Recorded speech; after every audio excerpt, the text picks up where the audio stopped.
From Lagos, the nation's commercial capital, this is the News at 10. Live from Channels Television. Reporting tonight, Ijoma Onyato.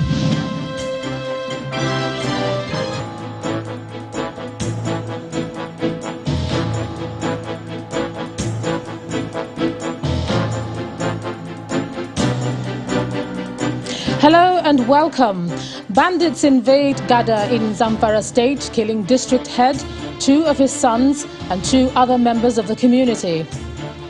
President Buhari demands 6-month progress report on activities of the Solid Minerals Development Fund, expected to provide 250,000 jobs. We continue our end-of-year review, and tonight we look at some major political developments in the country in 2021. And funeral activities for Nobel laureate and anti-apartheid activist Archbishop Desmond Tutu begin in South Africa. Plus, we'll have international news from our London studio.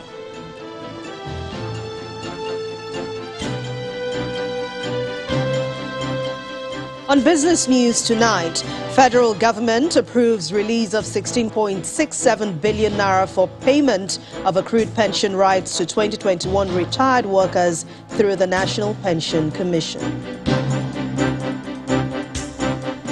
On sports news tonight, the Nigeria Football Federation appoints 61-year-old Portuguese manager Jose Peseiro as the new head coach of the Super Eagles. And from Abuja, the World Health Organization partners Adamawa State to tackle cholera in communities.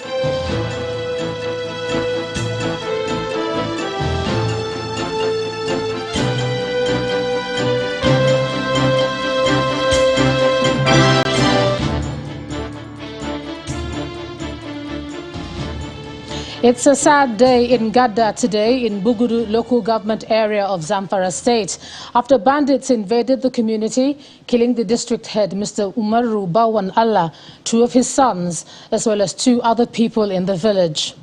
Many of the residents, including women and children, were also said to have been kidnapped, but 9 of the victims have been rescued by security operatives. According to the Commissioner of Police in the state, Ayuba Elkana, police tactical operatives, in collaboration with the military and vigilantes, responded promptly and engaged the hoodlums in a gun battle. Armed bandits in large number invaded Gada village in Bungudu local government area, where they attacked the house of the district head of Gada, Alhaji Umaru, and killed him, along with 4 others. Villagers, and kidnapped some community members. Police tactical operatives, in collaboration with the military and vigilante, responded promptly and engaged the assailants to a serious gun battle. The joint tactical teams were able to disperse the hoodlums, rescued 9 kidnapped victims, including a 1-year-old baby. Presently, gentlemen of the press, normalcy has been restored in the affected area and its environment with improved confidence-building patrol. Meanwhile, the governor of Katsina State, Aminu Masari, has asked residents to defend themselves against bandits who constantly launch attacks on their communities. The governor, who spoke in Hausa during a press briefing at the government house in Katsina, also encouraged the people to support efforts by communities to provide security. Shi zan ce kowa ya ɗauki makami, akwai makami na addu'a, ita ma addu'a sai an mata shimfiɗa, ba wai kai addu'a ka shiga daga kwanta ba, a'a.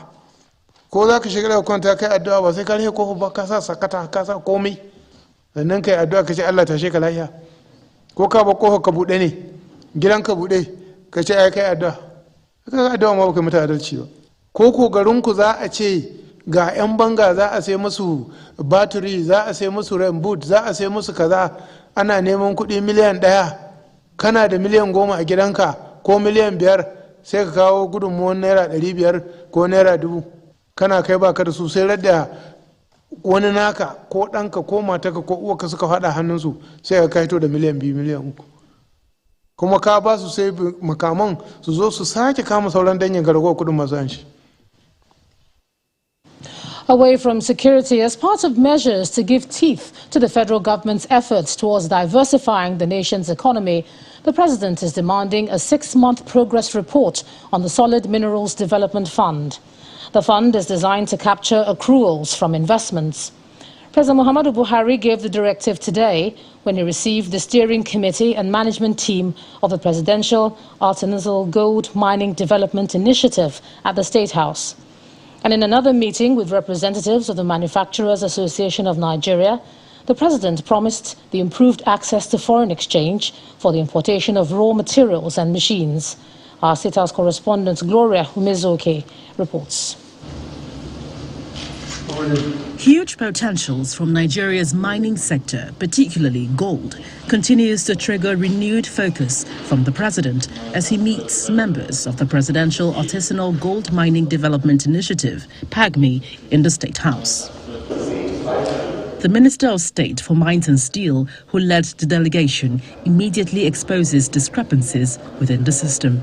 Your Excellency, sir, you may also wish to recall that between 2012 and 2018, over hundreds of tons, valued over $55 billion, was illegally smuggled out of Nigeria, in addition to the economic sabotage. This bit of news might not have gone down well with the president, who had promised that the initiative launched in 2020 will elevate the nation's gold industry and potentially rake in as much as $500 million while generating 250,000 jobs. I expect a 6-month progress report that will clearly show significant progress by scaling up the program from its current pilot stage. The dedication of a portion of accruals to create a sustainable income stream from the Solid Minerals Development Fund is essential to delivering the mandate assigned to the fund. Through the support of the federal government, the PAGMI is now targeting an aggregate 3 to 5 tons of gold over the next 12 months, which is expected to deliver huge fiscal returns to the nation. Now, by the same token, the president extends same support to manufacturers. The president made more promises to manufacturers when he met with executives of the Manufacturers Association of Nigeria in the State House. Challenges inhibiting the manufacturing sector from contributing significantly to the nation's economy were laid bare. Manufacturers in Nigeria are still content with the adequate supply from the national grid, despite the significant effort and progress that has been recorded in the first couple of years. In spite of limited resources, the president assures of strategic plans to meet these demands. A strong manufacturing sector creates more jobs and wealth for our people. Nigeria will take appropriate measure to improve access to forex for importation of raw materials and machines that are not available locally. The president also promises to improve patronage of locally made goods. From the presidential villa, Gloria Umezuke, Channels Television News.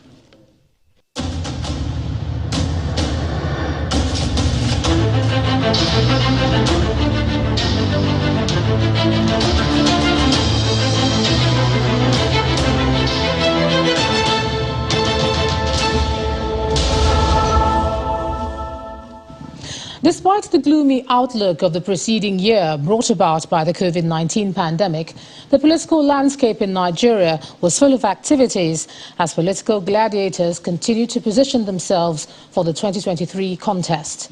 Our correspondent Benga Ashiri chronicles major political high points of 2021. Emerging from a year almost brought to a halt by the COVID-19 pandemic, that is 2020. Not even the political horizon was spared, casting a gloomy outlook on what lays ahead. I want to seize this opportunity to thank the National Primary Healthcare Development Agency for considering INEC as one of the frontline agencies to receive the COVID vaccine on account of the kind of work that we do. The crystal ball for the political landscape came with much uncertainty, with the major political parties having to contend with the internal crisis. As the 2021 unfolded, the political atmosphere came alive, perhaps to a fevered pitch, and the parties set about for the Anambra governorship elections, and the Independent National Electoral Commission having to deal with the conflicting court orders for the party's authentic candidates, as well as heightened insecurity.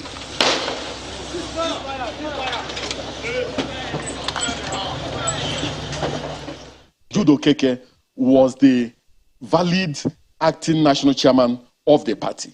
And in that in fact, it is a judgment. In that judgment, the commission was mandated to relate with the Judo Keke as an acting national chairman, and also to give recognition and cognizance to any party primaries he organized or conducted under the law. However, after a heated contest and a record low voter turnout, Professor Chukwuma Soludo of the ruling All Progressive Ground Alliance emerged winner.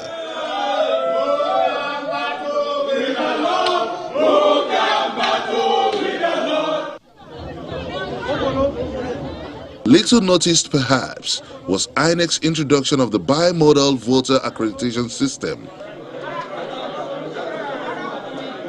Elsewhere, the ruling APC continued with its effort to put in place a democratically elected national leadership with little success. The convention to do so is now fixed for February 2022. Under the leadership of Honorable Felix Head. In the case of the PDP, legal fireworks reached its climax when the court sanctioned the removal of its then chairman, Uche Secondus, as the national chairman. Chief Secondus is still fighting through, and his case against his removal is expected to be heard by the Supreme Court next year. Political realignment also saw Governors Bello Matawali and Ben Ayade defecting to the ruling APC. Amendment is approved. The National Assembly passed, after a long drawn-out battle, the Electoral Amendment Bill 2021, only for President Muhammadu Buhari to withhold his assent and send it back. The fly in the ointment was the provision of the direct primaries, only to select candidates for political offices. Other issues that remained a recurring talking point in the year included the state versus federal government value-added tax controversy, financial autonomy for states, legislature and judiciary, restructuring before the 2023 elections, and the president's promise to consider the release of Nnamdi Kanu. Next by-election. In the coming days, this will continue to generate so much controversy, especially with future elections fast approaching. Benga Ashiru, reporting for Channels Television News. Let's get some more perspectives on these issues now. Our political correspondent, Benga Ashiru, joins us now. Benga, good to see you on this side of the divide. Thank you, Joma. Nice to be with you. All right, just briefly summarize this for us now, what the political tempo was like in that year. Give us that summary. Well, just like the report highlighted, you know, the year opened with so much anxiety on the possibility of having some of the key political events for that year, COVID-19, which almost brought the entire nation and the entire globe to a halt. But in spite of that, the political climate showed a strong resilience, and we saw the Anambra election in spite of the huge insecurity threat by some separatist group in the southeast. But nevertheless, even the attacks on INEC offices across the southeastern region, we saw INEC going ahead with the forging ahead with the election November 6th this year, and albeit that recorded a record low turnout. One of the reasons is the late production and distribution of the PVCs, and also the novelty of the bimodal voter system. That's the BVAS, and of course, looking into an election year. What was the verdict on the BVAS? Yeah, we all saw what happened in Anambra election, which a lot of political bookmakers felt that was a litmus test for future election. But with a low turnout, that raised, that was a natural concern for many observers of the political landscape in the country. But if you look at the resolutions of the beavers, INEC would continue to use these beavers for future elections, because most of the software issues raised at the election before the ELA supplementary election in Anambra State were resolved, and we saw an improvement in the functioning of the beavers machine. And if the president could assent to the electoral bill, that would lay credibility and legality to the use of the beavers machine for both accreditation and electronic transmission of results. All right, this conversation continues. Thanks so much, Benga Ashira, political correspondent, for sharing that with us on the News at 10. Thank you. In part 2, after the break, we continue our 2021 review and we turn attention to politics. This time, our guest is a former INEC National Commissioner, Professor Adele Jinodu. Do join us again.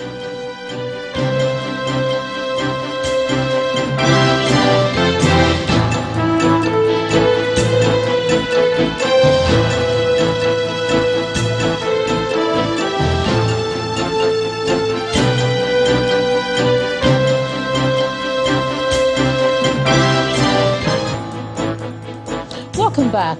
If you've just joined us, you're watching the News at 10 on Channels Television, coming to you live from Lagos. A reminder of our top stories. Bandits invade Gada in Zamfara State, killing district head, 2 of his sons, and 2 other members of the community.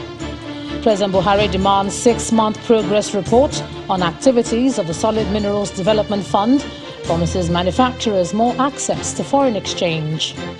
We continue our end-of-year review, and tonight we look at some of the major political developments in the country in 2021. And funeral activities for Nobel laureate and anti-apartheid activist Archbishop Desmond Tutu begin in South Africa.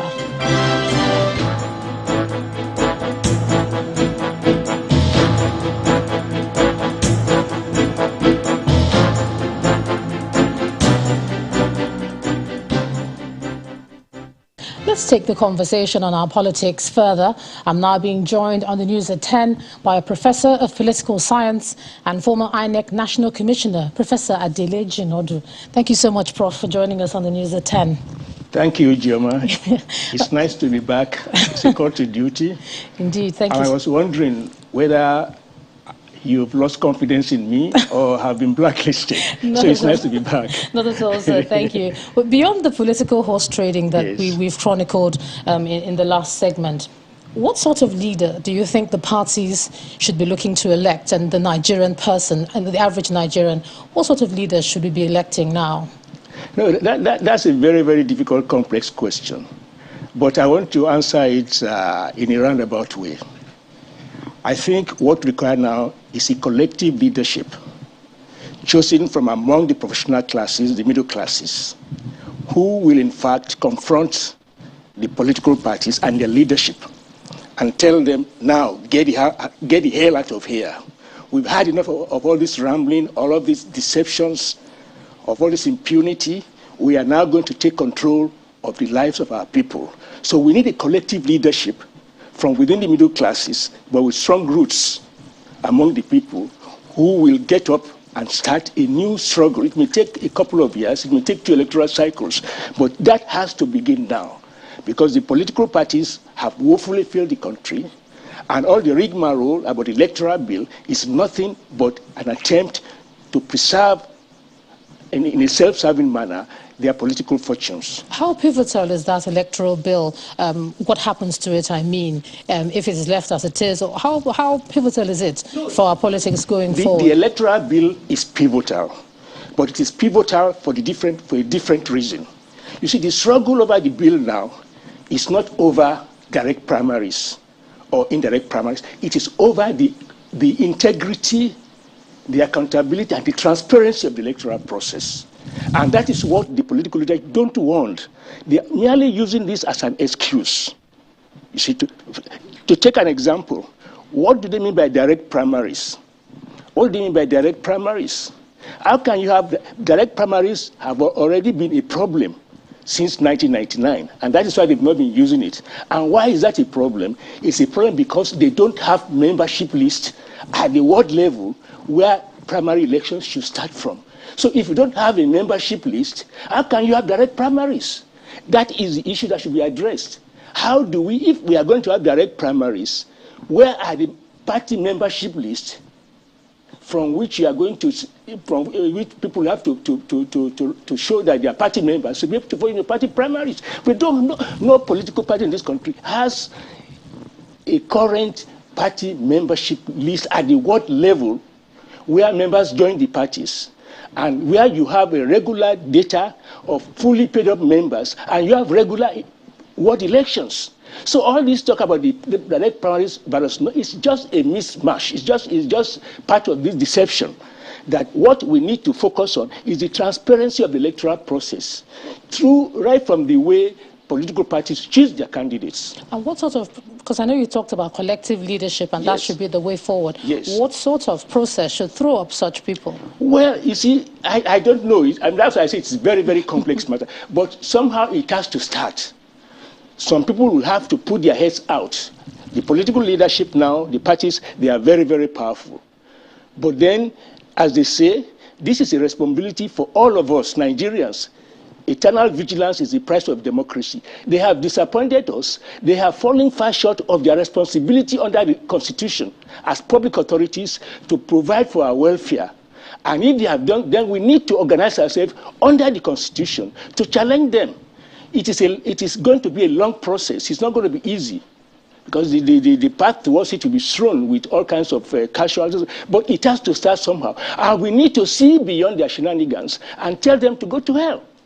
Just a bit of a strong language there, but we understand your point there. Thank you so much. Former INEC National Commissioner, Professor Adele Jinodu, thank you for joining us on the News at 10. Pleasure. Thank you. And still ahead on the News at 10, federal government approves release of over 16 billion naira for payment of accrued pension rights, and that will be on business. To join us again.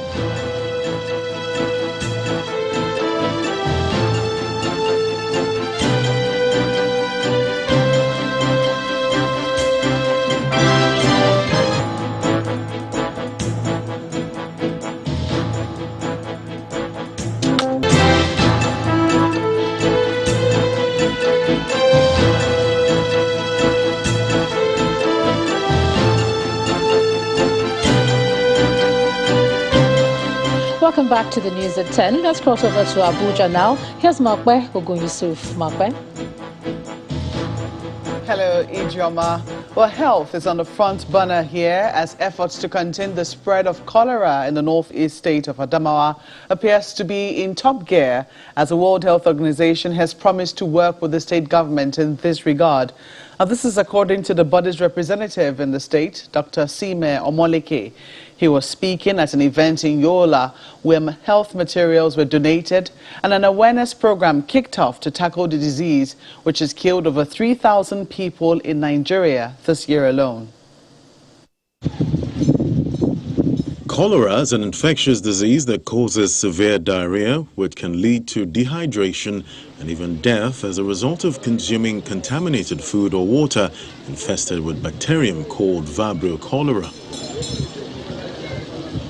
This disease is common in places with poor sanitation, crowded areas or communities, and Adamawa State has witnessed an increase in cases and deaths, especially among the vulnerable in Demsa, Fufuri, Giria, Gombe, Newman, among others. Since the outbreak in September this year, sadly, this family has lost 3 of their children to cholera. I returned home to meet 3 of my children having diarrhea, so I bought some drug for them. I didn't know it's cholera. I left for market. Before I returned, they've been taken to the hospital. A day after, they all died. Perhaps it's why the World Health Organization, in collaboration with the Adamawa State government, are creating awareness on the danger of poor sanitation from house to house. At the Yola Specialist Hospital, officials of the WHO and Adamawa State government are distributing health items and materials to limit the transmission and spread of cholera in Adamawa State. We appreciate the His Excellency the Governor for all the parts he has played in the bringing down this issue of bringing down the cases of cholera in the state. This is just an occasion where we are going to hand over commodities, health commodities and other supplies that are relevant to addressing the cholera situation in the state. The chairman of the Adamawa State Primary Healthcare Development Agency appreciates the intervention. We, at a point in time, we kept getting more cases. And now with this support coming from WHO, I think the end of this outbreak is imminent. With consistency, commitment and collaboration of this nature, the surge of cholera can no doubt be brought under control.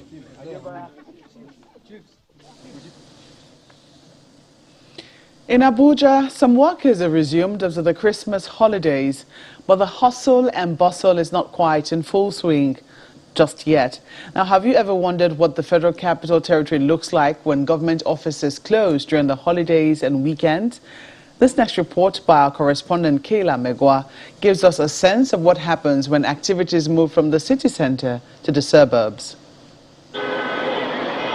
This is the Abuja Kefi Highway along the Marabanyanya Road. A gridlock begins here at about 3 p.m. every day of the week, and there have been times people spend the night in holdups on this road. But today, at 4 p.m., there's a slow movement of traffic, a very rare occurrence.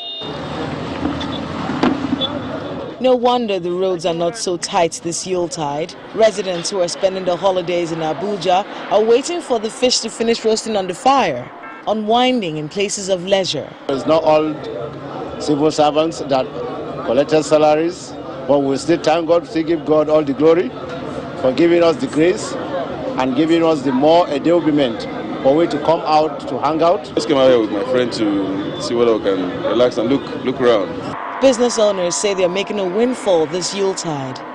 Combined with the drinks, with the frozen food, and pepper soup, everything, at least you can sell like 150 a day. We make our way to the central area. The usually busy federal secretariat is empty this time of the year. Not a single civil servant in sight. At the Central Business District, traffic is almost non-existent. One of the busiest parts of the Abuja city center is the Wuse Zone 4 axis, where the Bureau de Change operators do their business. The usually busy street is empty this Christmas. Away from Zone 4, we follow the free flow of traffic, expecting the usual traffic gridlock at the Berger Junction. This is literally unheard of. I am literally driving around Berger Roundabout with no hold up in sight. I'm not being held up at any point. Our final stop is the Kubwa Highway, a highway notorious for gridlocks at rush hour, particularly at the Galadima area.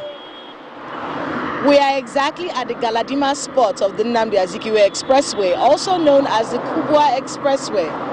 It is exactly 10 minutes gone past 5 p.m. and as you can see behind me, a free flow of traffic. The hold-up on this particular spot of this highway starts at about 4 p.m. and goes on till about 7 or 8 because of rush hour. People who work in the city center making their way back to Kubwa and other parts of the nation's capital. The nation's capital has been deserted for the holidays and its inhabitants will be expected back in a week or two. Kayla Megwa, Channels Television News. In the southeast in Anambra State, Governor Willie Obiano has inaugurated another legacy project by his administration, the Awka City Stadium. As part of the ceremony, a friendly football match and other sporting activities have been organized to kick off events at the stadium. According to Governor Obiano, the facility, located in the heart of the city, means that international tournaments can be hosted in Anambra State. Indeed, very happy for this moment. This is the icing on the cake in all our sporting promoting activities since 2014. When we came in here, we promised that youth development, particularly sports, should be on top of our agenda, and we pursued it vigorously. Today is a crowning moment for that, for that focus. Recall that we started at some point doing the weekly runs that we do every Saturday for people to be energetic, walk for life, they call it, you know, and that became very great. And many states were emulating what we're doing.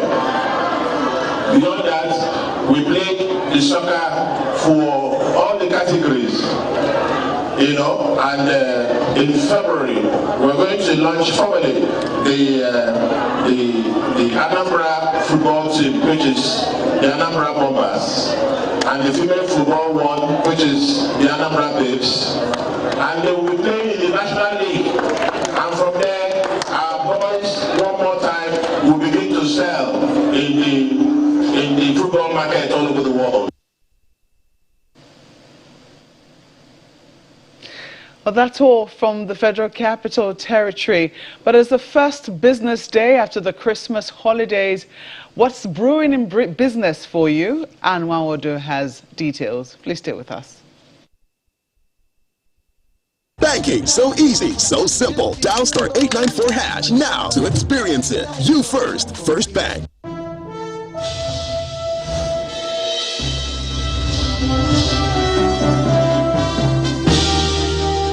Thank you, Malwe.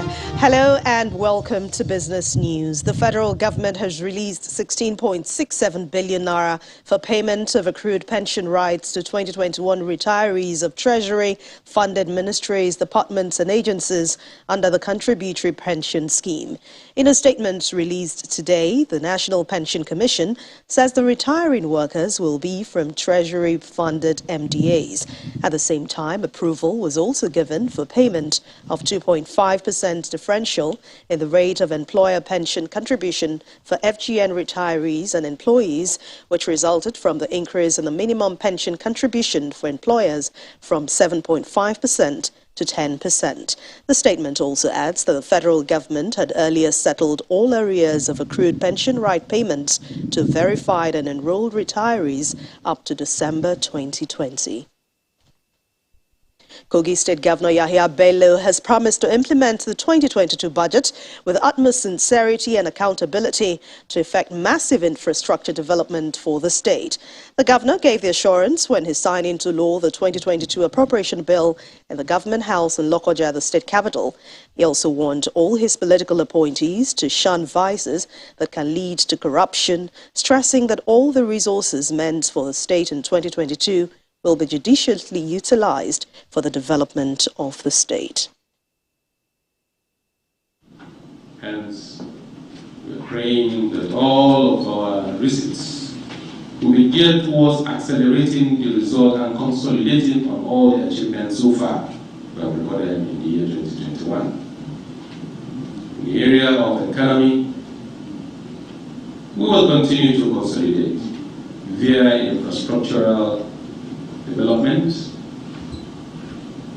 We will continue to improve on our security, because without security there can't be any meaningful economic development in the state.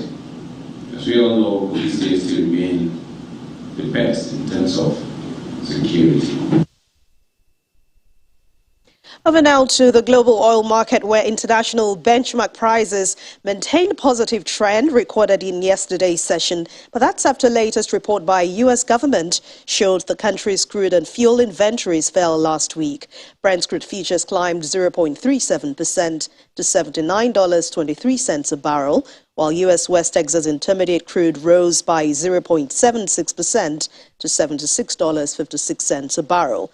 Both oil futures contracts earlier traded at their highest in a month after U.S. government data showed crude inventories fell by 3.6 million barrels to 420 million barrels last week, as against 3.1 million barrel drop projected by analysts. Into some company news now. The Nigerian Exchange Limited has lifted the suspension placed in the trading of NEM Insurance shares.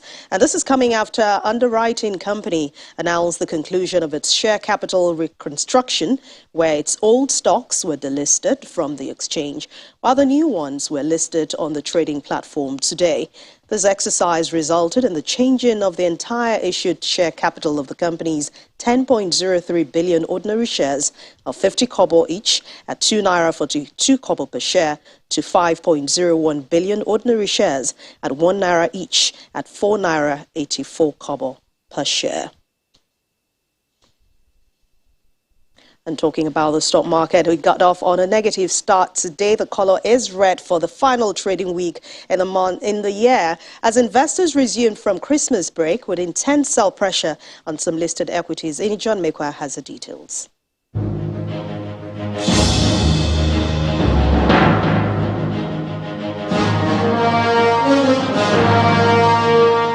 Well, thank you so much. Welcome to the stock market report. It seems Friday's positive trade was transitory as the NGX recorded persisting sell pressure, shaving 238 billion naira off the total market value on the first trading day after the Christmas holidays.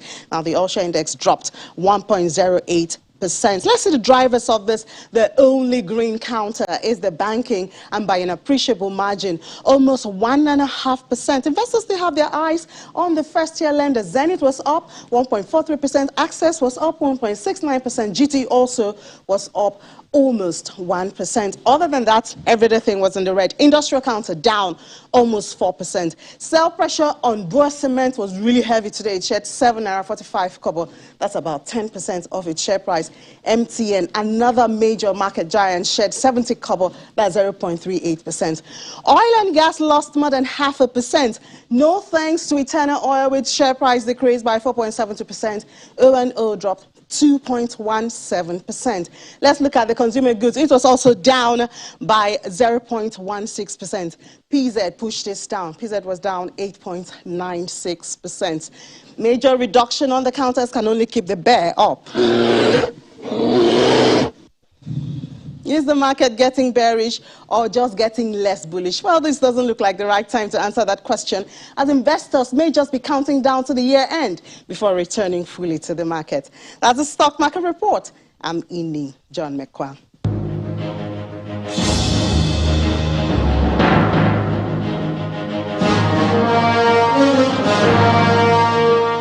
Thanks, Ini. Let's see what will happen in the next 2 days. As for major global stock markets, they have ended today's session with mixed sentiments across board, with the Dow Jones recording its 6th consecutive day gain, while concerns over Omicron dampened European and Asian markets. Let's see the closing numbers.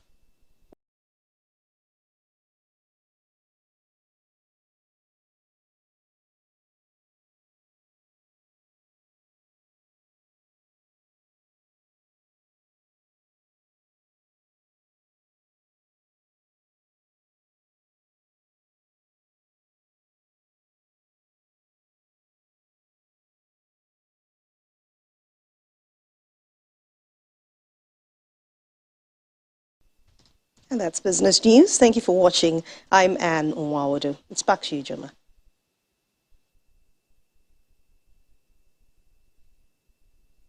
Dial star 894 hash now to experience it. You first, First Bank. Thanks a lot, Anne. The city of Cape Town has held an interfaith memorial service in honor of rights activist Archbishop Desmond Tutu, who died on Boxing Day, aged 90. The Nobel laureate has also been honored at various cities across South Africa today and will lie in state at the St. George's Cathedral on Thursday and Friday for the public to pay their respects. His remains will be interred on Saturday, January the 1st. For more international news, here's Simon Pusey with Around the World in 5. Good evening and welcome to the Channel Studios here in London with your international news around the world in 5. The US and several European countries have reported their highest daily rises in COVID cases since the pandemic began. Huge queues have formed in towns and cities across the US as people inundate testing centres. More than 440,000 new cases were recorded in the US on Monday. France, Italy, Greece, Portugal and England have also reported record numbers of daily infections. Officials have said the high figures could be due in part to reporting delays over the Christmas period. One of the last pro-democracy media organisations in Hong Kong, Strand News, is shutting down after it was raided by police and senior staff were arrested.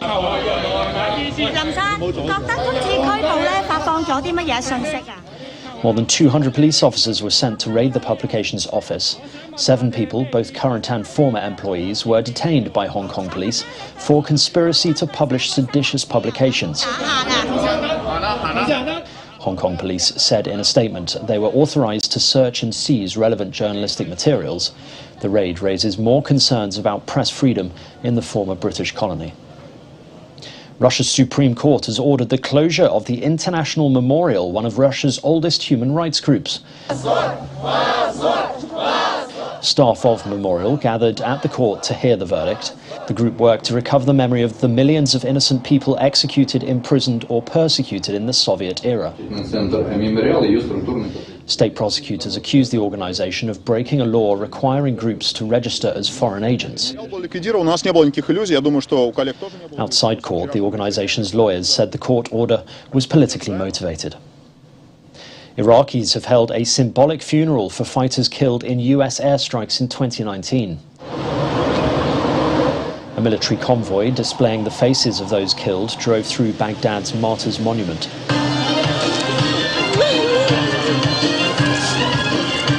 It is the second anniversary since 7 fighters were killed and at least 6 more wounded in the raids on both sides of the Iraqi-Syrian border. The Pentagon said the raids hit operational and weapons storage facilities at 2 locations in Syria and 1 in Iraq. The Bishop of Johannesburg has led a ceremony outside Archbishop Desmond Tutu's home in Soweto. I believe that he was motivated by his faith in the Lord. He told those gathered that Desmond Tutu had faith in God, faith in people, faith in himself. Thousands of people have made the journey to his home to pay their respects and leave comments in a book of condolence for his family. His body will lie in state at the cathedral where he worked from Friday, while his funeral will take place on Sunday. Greek divers have discovered the wreckage of an Italian submarine 80 years after it was sunk by the Allied forces in the Aegean Sea during World War II. Photos show the Jantina, which had sailed from the Greek island of Leros with 48 sailors on board, and sank in 1941 after being hit by torpedoes fired by a British submarine. She was discovered last month by Kostas Thoktaridis, one of Greece's best-known divers. A newly unveiled statue of Portuguese football star Cristiano Ronaldo is dividing opinion in India. It was presented in the western Goa state, a former Portuguese colony which has a large Portuguese population. Critics say local football players should have been honoured, especially since several past and present members of India's national team are Goan. But officials hope it will motivate young people. This is nothing but to inspire our youth. If you want to take football to the other level, then this is what boys and girls will get inspired, looking at him, taking selfies with him. And finally, a zoo in Ireland is asking people to send in their unwanted Christmas trees.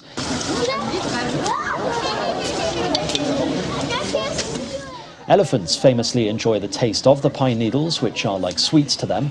The director of the zoo said lions enjoy the strong pine scent, while meerkats enjoy climbing through the branches. The trees that aren't used will be chipped for the enclosures and flower beds. And that's your international news around the world in 5. Now back to the Channel Studios in Lagos. Thanks a lot, Simon. Let's take some sports. Here's Ayotunde Balogun.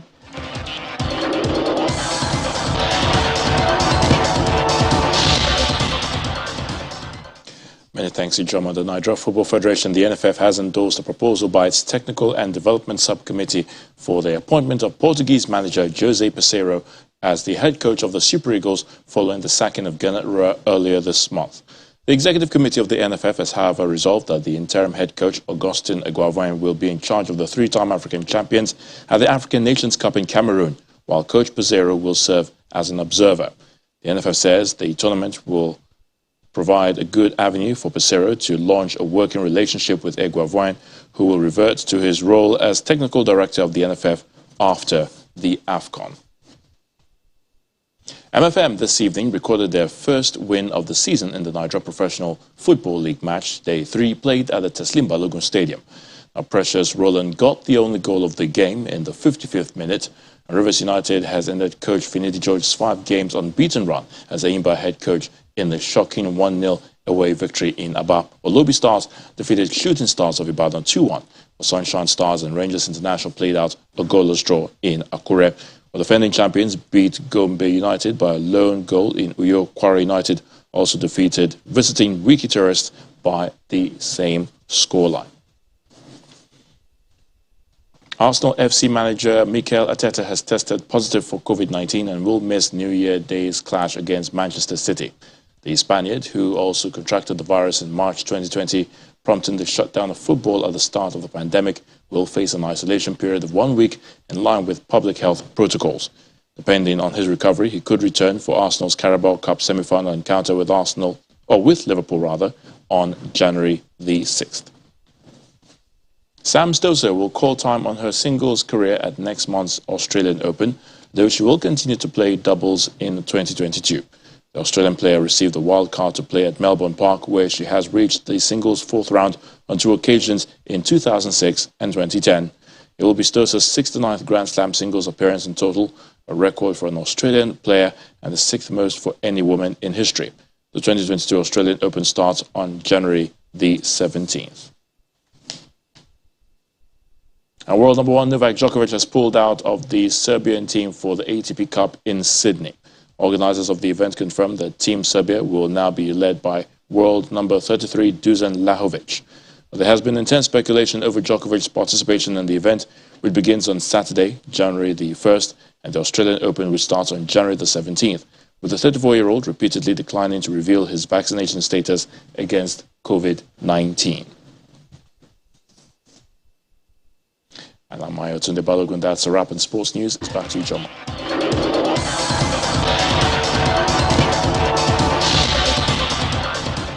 Thanks a lot, Ayotunde. And the main news again. Bandits today invaded Gada town in Bunguru local government area of Zamfara state, killing the district head of the community, Umar Bawan Allah, 2 of his sons, as well as 2 other residents, just as the police rescued 9 of the persons abducted by bandits. Also today, President Muhammadu Buhari demanded a 6-month progress report on activities of Solid Minerals Fund, expected to provide 250,000 jobs. And funeral activities for Nobel laureate and anti-apartheid activist Archbishop Desmond Tutu have commenced in South Africa. That's the news at 10 tonight. Thanks so much for staying with us. I'm Ichoma Hunyato. Good night.